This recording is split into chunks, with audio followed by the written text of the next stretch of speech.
الحمد لله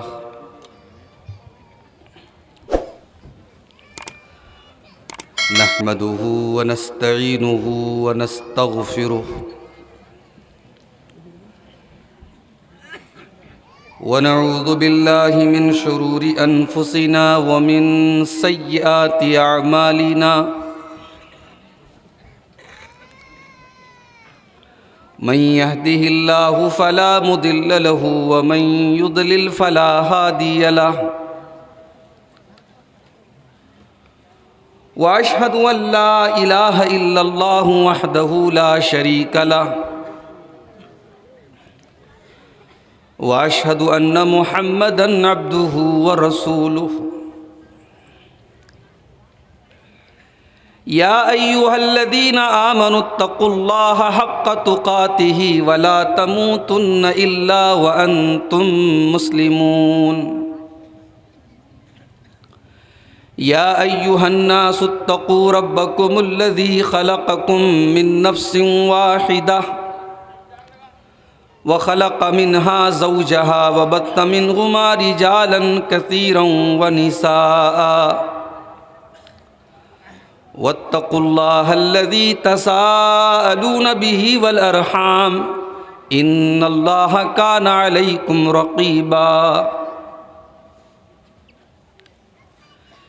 يا أيها الذين آمنوا اتقوا الله وقولوا قولا سديدا يصلح لكم أعمالكم ويغفر لكم ذنوبكم ومن يطع الله ورسوله فقد فاز فوزا عظيما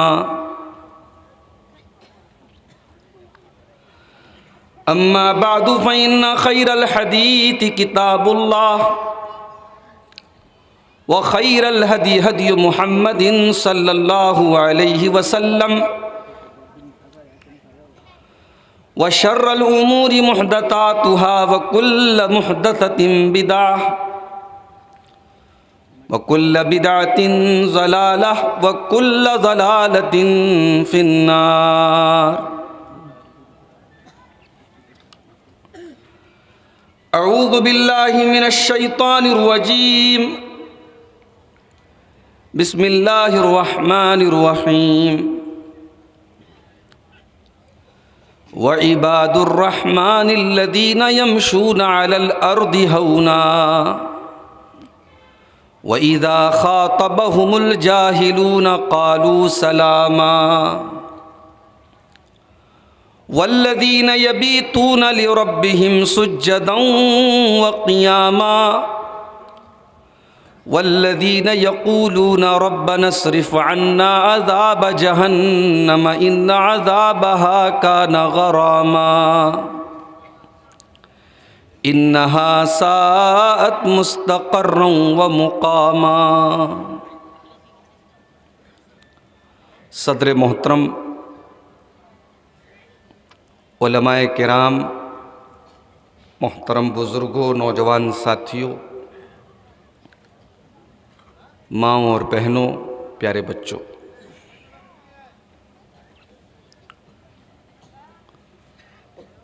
اس 2 روزہ پروگرام کا آج پہلا دن ہے۔ مجھ سے پہلے آپ نے ہمارے عزیز دوست شیخ ثناء اللہ فیضی حفظہ اللہ سے اسلامی بھائی چارہ کے موضوع پر بڑی بہترین گفتگو سماعت فرمائی۔ اللہ تعالیٰ مولانا محترم کی باتوں پر ہم سب کو عمل کی توفیق عطا فرمائے، آمین۔ میرے بھائیوں،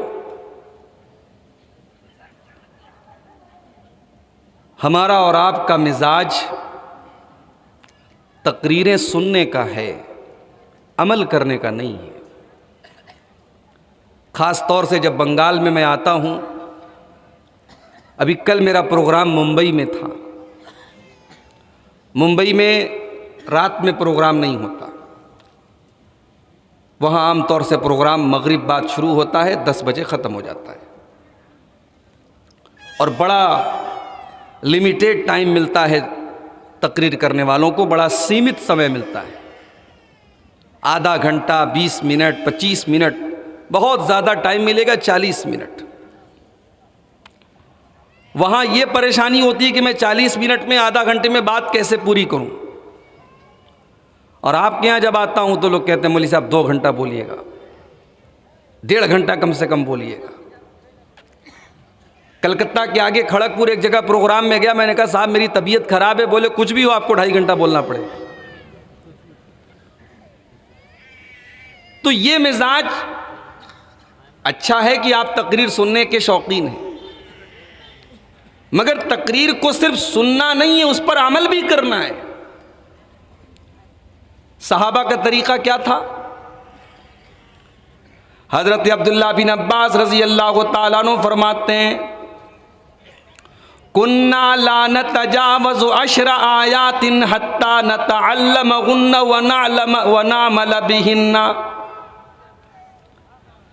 عبداللہ بن عباس کہتے ہیں کہ ہم اللہ کے پیارے نبی سے جب 10 آیتیں سن لیتے تھے، جب تک ان 10 آیتوں کو سمجھ نہیں لیتے تھے، ان پر عمل نہیں کر لیتے تھے، ہم آگے نہیں بڑھتے تھے، ہم 11ویں آیت نہیں پڑھتے تھے۔ نبی سے صرف 10 آیتیں ہم نے سیکھی، ان کو سمجھا، ان پر عمل کیا، اس کے بعد ہم آگے بڑھتے تھے۔ یہ صحابہ کا طریقہ تھا۔ اس لیے اگر آپ کو جلسے اور تقریر کا شوق ہے، اور ہماری مائیں بہنیں بھی آئی ہیں، بچے بھی آئے ہیں، بزرگ بھی آئے ہیں، میں بہت اس کو مبارکباد آپ کو دیتا ہوں اس کے لیے، مگر میرے بھائیوں آپ سے پوچھا جائے گا کہ آپ نے اس علم کے اوپر عمل کتنا کیا جو آپ سیکھ کر کے آئے۔ اللہ کے پیارے نبی فرماتے ہیں لا تزول قدم ابن آدم من عند ربه یوم القیامہ حتی یسأل عن 5۔ قیامت کے دن انسان اپنی جگہ سے ہل نہیں پائے گا، ٹس سے مس نہیں ہو پائے گا جب تک 5 سوالوں کا جواب نہ دے دے۔ عن عمرہ فیما افنا، پہلا سوال ہوگا میرے بندے میں نے 40 سال کی، 50 سال کی، 60 سال کی، 70 سال کی تجھ کو زندگی دی تھی، تو نے اپنی زندگی کو کہاں گزارا، تیرا جیون کہاں ویتیت ہوا، تیری زندگی کہاں گزری، چل تو اپنی زندگی کا حساب دے۔ دوسرا سوال وعن شبابہ فیما ابلاہ، تیری جوانی کہاں گزری، لڑکوں سے بھی پوچھا جائے گا، لڑکیوں سے بھی پوچھا جائے گا۔ جوانی کا جب دور تھا، خوبصورتی کا دور تھا، طاقت کا دور تھا، تو نے اپنی جوانی کے دور کو کہاں گزارا، چل تو اپنی جوانی کا حساب دے۔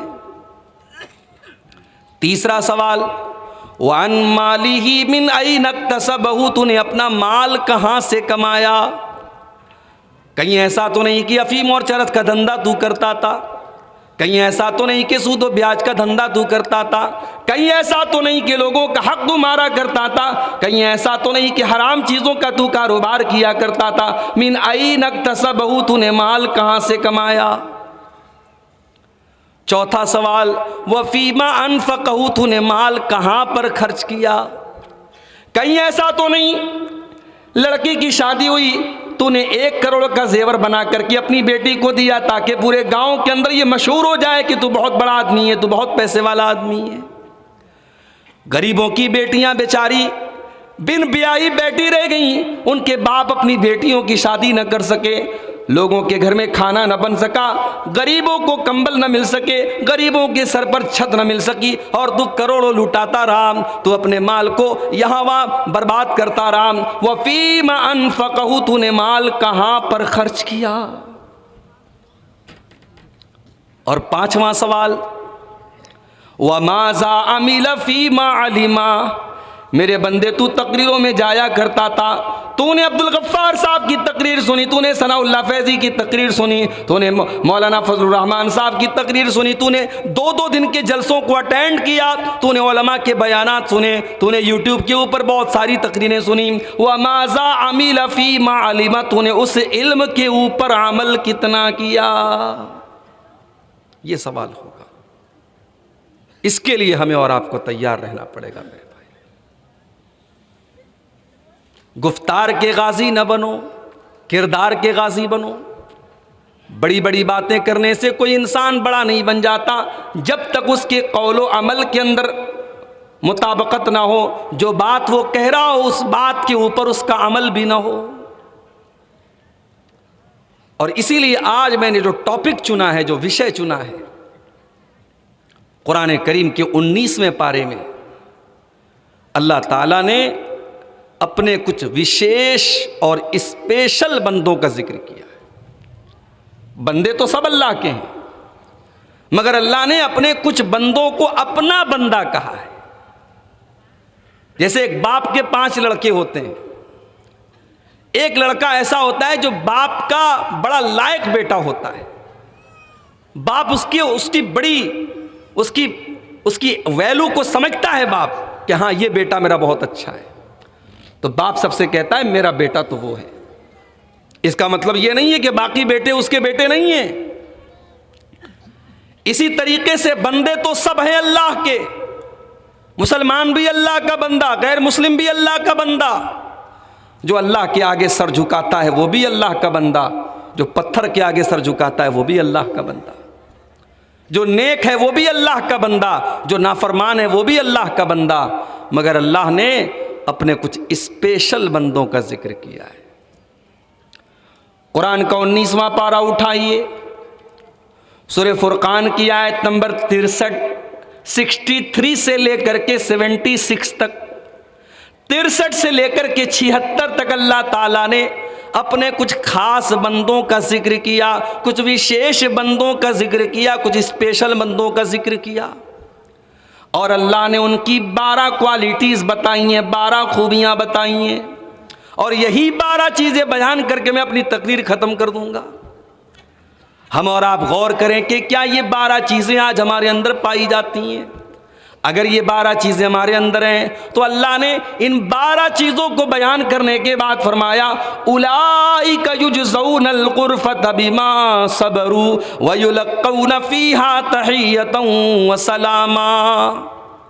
یہ 12 چیزیں جس کے اندر پیدا ہو جائیں گی وہ کل جنت میں بڑے عالیشان کمروں میں رہے گا، اس کو جنت میں کمرے ملیں گے، روم ملیں گے، اس کو جنت میں بڑے اسپیشل کمرے ملیں گے، اور وہ جنت میں ہمیشہ رہے گا۔ وَيُلَقَّوْنَ فِيهَا تَحِيَّةً وَسَلَامًا، اور جنت میں فرشتے اس کو سلام کریں گے، اور وہ جنت میں ہمیشہ ہمیشہ رہے گا۔ تو یہ 12 چیزیں ہیں، بس اسی کو بیان کرنا ہے اور اسی کو آپ کو تھوڑا سا اس کو ایکسپلین کرنا ہے، سمجھانا ہے، اور اسی پر انشاءاللہ تقریر کو ختم کر دیں گے۔ قرآن کا 19واں پارہ سورہ فرقان آیت نمبر 63، وَعِبَادُ الرَّحْمَنِ الَّذِينَ يَمْشُونَ عَلَى الْأَرْضِ هَوْنًا، رحمان کے بندے تو وہ ہیں، اللہ کے بندے تو وہ ہیں جو زمین کے اوپر نرم چال چلتے ہیں۔ یہ پہلی خوبی اللہ نے بیان کی۔ اللہ کے اسپیشل بندے تو وہ ہیں جو زمین کے اوپر نرم چال چلتے ہیں، جو تکبر نہیں کرتے، جو گھمنڈ نہیں کرتے، جو اہنکار نہیں کرتے، جن کے اندر نرمی ہوتی ہے، جن کے اخلاق کے اندر نرمی ہوتی ہے۔ تکبر اللہ کو پسند نہیں ہے، اور اسی لیے اس کائنات میں جب سب سے پہلا پاپ ہوا، سب سے پہلا گناہ ہوا، تو اس میں بھی تکبر تھا، گھمنڈ تھا، غرور تھا۔ جب اللہ نے ابلیس سے پوچھا ما منعک ان تسجد لما خلقت بیدی، اے ابلیس آدم کو تو میں نے اپنے دونوں ہاتھوں سے پیدا کیا ہے، اے ابلیس تو نے آدم کے آگے سجدہ کیوں نہ کیا؟ تو ابلیس نے کیا جواب دیا؟ قال اسجد لمن خلقت طینا، اے اللہ جس کو تو نے مٹی سے پیدا کیا میں اس کو سجدہ کیوں کروں؟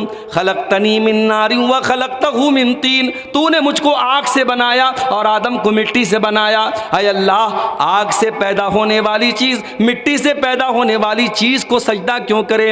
ابلیس نے تکبر کیا، ابلیس نے گھمنڈ کیا، ابلیس نے اپنے آپ کو بڑا سمجھا۔ اللہ نے فرمایا ما لک ان تتکبر فیہا، اے ابلیس تو جنت میں رہ کر کے تکبر کرے اور گھمنڈ کرے اور اہنکار کرے، یہ نہیں ہو سکتا۔ فَاخْرُجْ مِنْهَا إِنَّكَ مِنَ الصَّاغِرِينَ، اے ابلیس تو جنت سے نکل جا اور ذلیل ہو کر کے نکل جا، تو جنت میں رہ کر کے تکبر نہیں کر سکتا، گھمنڈ نہیں کر سکتا۔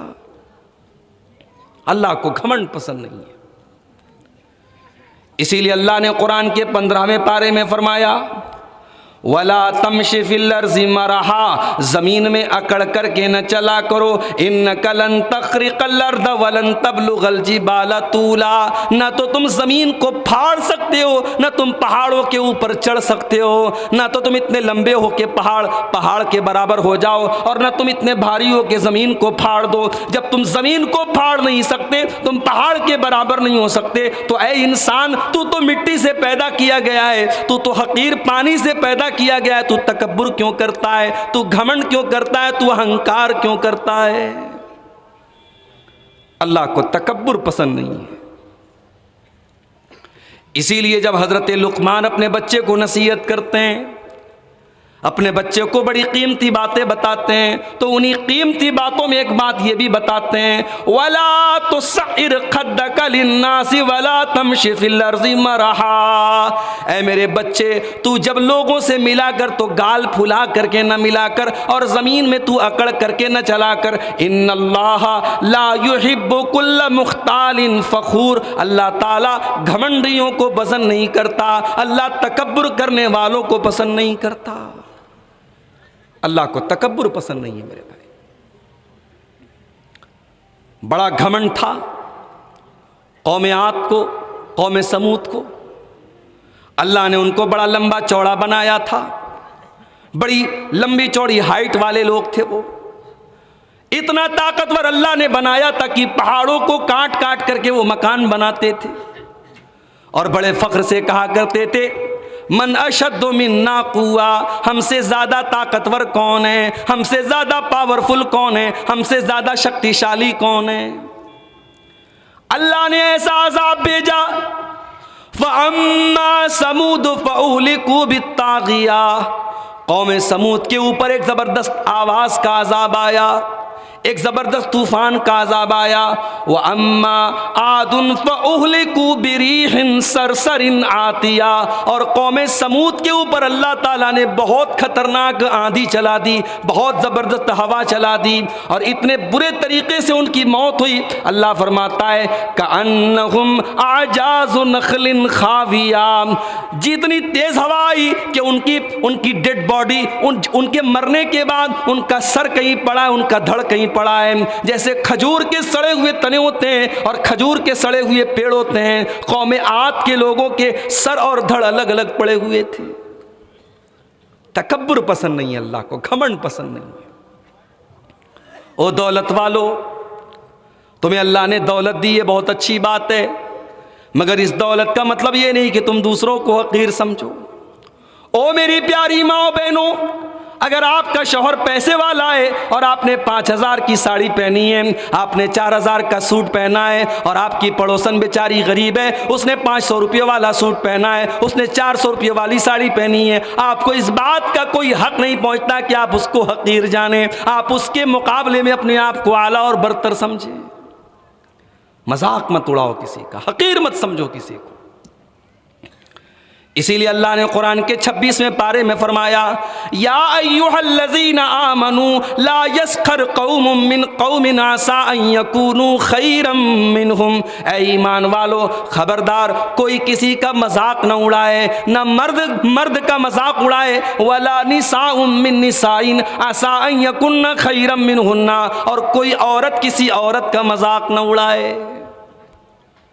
حضرت صفیہ رضی اللہ تعالیٰ عنہ اللہ کے نبی کی بیوی ہیں، ان کی ہائٹ تھوڑی کم تھی، ان کے بدن کی ہائٹ کم تھی، ایک مرتبہ حضرت عائشہ رضی اللہ تعالیٰ عنہ نے ان کی ہائٹ کا مذاق اڑا دیا، ان کے قد کا مذاق اڑا دیا، ان کو ناٹی کہہ دیا، ان کو ٹھگنی کہہ دیا۔ اللہ کے پیارے نبی کے کان میں اماں عائشہ کے جملے پڑ گئے۔ آپ نے بڑے غصے میں فرمایا لقد قلت کلمۃ لو مزجت بماء البحر لمزجتها۔ اے عائشہ تم نے آج اتنی خراب بات کہی ہے، اتنی کڑوی بات کہی ہے، اگر سمندر کے پانی میں تمہاری اس بات کو ملا دیا جائے تو سمندر کا سارا پانی خراب ہو جائے گا، سارا کا سارا پانی ختم ہو بیکار ہو جائے گا۔ مذاق مت اڑاؤ کسی کا۔ اسی لیے ایک حدیث میں اللہ کے نبی فرماتے ہیں لا يدخل الجنت من کان فی قلبہ مثقال ذرۃ من الکبر۔ وہ انسان جنت میں نہیں جا سکتا جس کے دل میں ذرہ برابر بھی تکبر ہوگا، جس کے دل میں ذرہ برابر بھی گھمنڈ ہوگا۔ صحابہ کو بڑی بھاری گزری یہ بات۔ صحابہ نے کہا اے اللہ کے نبی ہم تو جب اچھا کپڑا پہنتے ہیں اور اچھا جوتا پہنتے ہیں، اچھا کپڑا پہنتے ہیں تو جو ہم سے کمزور ہوتا ہے، جو ہم سے غریب ہوتا ہے، اے اللہ کے نبی آٹومیٹک اس کو دیکھ کر کے یہ احساس ہوتا ہے کہ میں اس سے اچھا ہوں، میرا کپڑا اس سے اچھا ہے، میرا جوتا اس سے اچھا ہے۔ اے اللہ کے نبی یہ تو بڑی مشکل بات ہو گئی۔ آپ تو کہہ رہے ہیں کہ ذرہ برابر بھی اگر تکبر ہوگا، گھمنڈ ہوگا تو انسان جنت میں نہیں جا سکتا۔ تو اے اللہ کے نبی کیا ہم اچھا کپڑا پہننا ختم کر دیں؟ کیا اچھا جوتا چپل پہننا بند کر دیں؟ اللہ کے پیارے نبی نے فرمایا ان اللہ جمیل یحب الجمال، ان اللہ جمیل یحب الجمال۔ آپ نے فرمایا اے میرے صحابہ اچھا جوتا پہنو کوئی مسئلے کی بات نہیں، اچھے کپڑے پہنو کوئی حرج کی بات نہیں ہے۔ اللہ تعالیٰ خوبصورت ہے، اللہ تعالیٰ سندر ہے، اور اللہ تعالیٰ خوبصورتی کو پسند کرتا ہے۔ اللہ بہت خوبصورت ہے اور اللہ یہ چاہتا ہے کہ تم بھی خوبصورت بنو، تم اچھا کپڑا پہنو، تم اچھا جوتا پہنو، اس میں کوئی مسئلے کی بات نہیں ہے۔ تکبر کیا ہے، گھمنڈ کیا ہے؟ آپ نے فرمایا الکبر بطر الحق وغمط الناس۔ تکبر یہ ہے، گھمنڈ یہ ہے کہ حق بات آپ کے سامنے بیان کی جائے، صحیح بات آپ کے سامنے بیان کی جائے، لیکن آپ اس بات کو سویکار نہ کریں، آپ اس بات کو تسلیم نہ کریں، اور آپ لوگوں کو حقیر جانیں، لوگوں کو تچھ جانیں، لوگوں کو اپنے سے کمتر جانیں، یہ تکبر ہے۔ باقی اچھا کپڑا پہننا، اچھا جوتا پہننا، اچھے زیورات پہننا، اس میں کوئی حرج کی بات نہیں ہے۔ دوسرے کو حقیر سمجھنا یہ تکبر ہے۔ تو اللہ نے فرمایا میرے جو اسپیشل بندے ہوتے ہیں، میرے جو خاص بندے ہوتے ہیں وہ تکبر نہیں کرتے۔ وَعِبَادُ الرَّحْمَنِ الَّذِينَ يَمْشُونَ عَلَى الْأَرْضِ هَوْنًا۔ رحمان کے خاص بندے جب زمین کے اوپر چلتے ہیں تو نرمی کے ساتھ چلتے ہیں، ان کی چال کے اندر بھی نرمی ہوتی ہے، وہ تکبر نہیں کرتے، وہ گھمنڈ نہیں کرتے۔ اور ایک بات بتاؤں، سب سے خطرناک اہنکار ہوتا ہے نیکی کا اہنکار۔ ایک آدمی نمازی ہے، اب جتنے بے نمازی ہیں ان کو وہ حقیر سمجھتا ہے، اور ایسا وہ سمجھتا ہے کہ جنت تو میرے باپ کی، اور یہ تو بے نمازی ہے تو جنت میں نہیں جا سکتا۔ میرے بھائی اگر آپ نمازی ہیں تو بہت اچھی بات ہے، جو لوگ نماز نہیں پڑھتے آپ ان کو دعوت بھی دیں، ان کو سمجھانے کی کوشش بھی کریں، مگر اللہ کے واسطے اپنی نماز کے اوپر آپ گھمنڈ نہ کریں، اپنی نماز کے اوپر آپ تکبر نہ کریں، اپنی عبادت کے اوپر آپ ناز نہ کریں، اس لیے کہ ہو سکتا ہے آپ بہت بڑے نمازی ہیں لیکن مرنے کے پہلے اللہ نہ کرے آپ کا ایمان خراب ہو جائے، آپ کا عقیدہ خراب ہو جائے، اور ساری زندگی کی محنت پر پانی پھر جائے۔ اور جس بے نمازی کا آپ مذاق اڑا رہے، ہو سکتا ہے کہ مرنے کے پہلے زندگی میں وہ توبہ کر لے اور ایمان کے اوپر اس کا خاتمہ ہو جائے۔ اس لیے اگر کوئی بے نمازی ہے، اگر عبادت کے معاملے میں آپ سے کمزور ہے، اس کو حقیر نہ جانیں، اس کا مذاق نہ اڑائیں، اس کو سمجھانے کی کوشش کریں، اس کی اصلاح کی کوشش کریں۔ تکبر کی یہ شکل بھی میرے بھائیوں اللہ کو بڑی ناپسند ہے کہ انسان اپنی عبادت پر ناز کرے، اپنی نماز کے اوپر تکبر کرے، اپنے روزے کے اوپر تکبر کرے۔ تکبر مت کرو۔ اس کے بعد دوسری چیز وَإِذَا خَاطَبَهُمُ الْجَاهِلُونَ قَالُوا سَلَامًا۔ اللہ کے خاص بندے وہ ہیں جب جاہل ان کے منہ لگتے ہیں، جب جاہلوں سے ان کا سامنا ہوتا ہے تو وہ سلام کہہ کر کے آگے بڑھ جاتے ہیں۔ وہ جاہلوں سے بحث نہیں کرتے، وہ جاہلوں سے ڈیبیٹ نہیں کرتے، وہ جاہلوں سے چرچا نہیں کرتے۔ ضروری نہیں ہے کہ آپ ہر انسان کو قائل کر دیں۔ آپ نے قرآن کی آیت پڑھ دی، آپ نے نبی کی حدیثیں پڑھ کے سنا دی، سامنے والے نے مان لیا تو بڑی اچھی بات ہے، اگر اس نے نہیں مانا تو کسی کو گھول کے پلانا یہ آپ کے اختیار میں نہیں ہے۔ جاہلوں کے منہ نہ لگیے، جاہلوں کو سلام کہہ کر کے گزر جائیے۔ آج کا تو مزاج یہ ہے کہ اگر کسی نے ہم کو اینٹ مارا ہے تو ہم پتھر ماریں گے، اگر وہ شیر ہے تو ہم سوا شیر ہیں۔ یہ اسلام کی تعلیم نہیں ہے میرے بھائی، یہ اسلام کی تعلیم نہیں ہے کہ آپ اینٹ کا جواب پتھر سے دیں، آپ شیر کا جواب سوا شیر سے دیں۔ جاہل سے آپ کا سامنا ہو جائے تو آپ سلام کہہ کر کے آگے بڑھ جائیے۔ اللہ کے نبی کے پاس یہودی آتے ہیں اور السلام علیکم کے بجائے السلام علیکم کہتے ہیں۔ السلام علیکم کا مطلب ہوتا ہے تم پر اللہ کی سلامتی نازل ہو، اور السلام علیکم کا مطلب یہ ہوتا ہے کہ تم پر موت آ جائے، تم برباد ہو جاؤ، تم ہلاک ہو جاؤ۔ یہودی اتنے گھٹیا تھے، وہ اللہ کے پیارے نبی کو سلام کے بجائے بد دعا کرتے تھے۔ وہ آ کر کے کہتے تھے السلام علیکم۔ اما عائشہ نے سن لیا، وہ بیوی ہی کیا جو شوہر کی برائی سن کر کے خاموش ہو جائے۔ جس بیوی کو اپنے شوہر سے محبت ہوگی، اپنے شوہر سے پیار ہوگا، وہ شوہر کی عزت پر کبھی حرف نہیں آنے دے گی، شوہر کی عزت پر کبھی داغ نہیں آنے دے گی۔ اما عائشہ نے دیکھا میرے رسول کو، میرے سرتاج کو یہ بددعا دے کے جا رہے ہیں۔ اما عائشہ نے بڑے غصے میں فرمایا وعلیکم السلام واللعنت، اے یہودیوں تمہارے اوپر موت آئے، تمہارے اوپر اللہ کی لعنت برسے، اے یہودیوں تم ہلاک ہو جاؤ، تم برباد ہو جاؤ۔ اللہ کے پیارے نبی نے اما عائشہ کا یہ جملہ سن لیا، آپ نے فرمایا مہلن یا عائشہ، اے عائشہ تھوڑا اطمینان سے کام کرو، تھوڑا آرام سے کام کرو، تھوڑی ٹھنڈی ہو جاؤ، کول ڈاؤن۔ اے عائشہ تھوڑا سکون اور آرام سے کام کرو، ان اللہ یحب الرفق فی الامر کلہ، اے عائشہ اللہ تعالیٰ ہر چیز میں نرمی کو پسند کرتا ہے، اتنی گرمی اپنے اندر پیدا نہ کرو، تھوڑی اپنے اندر نرمی پیدا کرو۔ اما عائشہ نے فرمایا اولم تسمع ما قالوا، اے اللہ کے نبی کیا آپ نے نہیں سنا کہ ان یہودیوں نے آپ کو موت کی بد دعا دی ہے، انہوں نے آپ کو سلام نہیں کیا ہے، انہوں نے السلام علیکم کہا ہے۔ اے اللہ کے نبی انہوں نے آپ کے اوپر بد دعا کی ہے۔ آپ نے فرمایا اے عائشہ میں نے ان کی بد دعا کو سن بھی لیا اور میں نے جواب بھی دے دیا۔ جب انہوں نے آ کر کے کہا تھا السلام علیکم تو میں نے کہا تھا وعلیکم، انہوں نے کہا تم پر موت آئے، میں نے کہا وعلیکم تم پر بھی آئے، جو تم میرے لیے کہہ رہے وہ تمہارے اوپر آئے۔ یہ تھا میرے نبی کا طریقہ۔ میرے نبی نے زبان سے کبھی کسی کو گالی نہیں دی، گالی کا جواب آپ نے گالی سے نہیں دیا۔